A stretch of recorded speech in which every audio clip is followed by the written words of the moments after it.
Тахауи Ахтанов. Қаһарлы күндер. Ұзынан ұзақ қызыл вагон тіркелген эшелон қозғала берді. Шығарып салуға жиналған қалың топ жапырлап пойызға ере жүріп, манадан бері айтып таусалмаған сөздерін, сәлем сөздерін айқайлап қол бұлғайды. Қызыл вагонның кен есігінің көлдерін тірегін тақтай сүйеніп, бірін-бірі асылып, үймелесіп тұрған солдаттарды қол бұлғап айқайлай барады.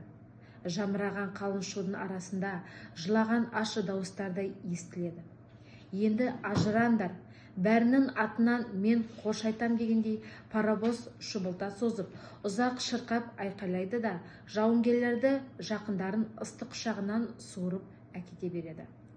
Осы бір ащы айқай, манадан бері қол ұстасып, құшақтасып, сүйісіп, 2-3 айдан кейін қайта жалғасқан екі жақтың арасынан қақ бөліп, терең бір сызық тартып өтті. Енді олардың бірі алысқа аттанған қауіп қатердің адамдары да, екіншілері солардың тілегін тілейтін артта қалған ел жұрты. Тахауи Ахтанов. Қаһарлы күндер. Тұрқы қысқы шағын вагонның ішінде кісі көп емес. Ортадағы жәшіктен қаланып, үстіне тақтай төселіп, жасалған столды біреудің епті қолы сұр плащ палаткамен қымтап жауып, оның үстіне қатырма көк қағаздар төсеген. Сырт қарағанда шын столдан айырмасы жоқ. Төменде жалғыз қабат төселген сәкі.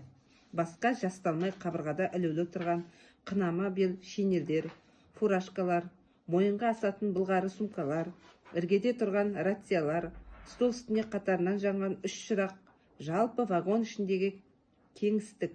Мұнда командирлер келе жатқан аңғартады. Стол басында 3 адам тамақ ішіп отыр. Олардың тамақтан көре сөзге ықыласы басымдылығына қарағанда ұзағырақ отырып қалған сияқты.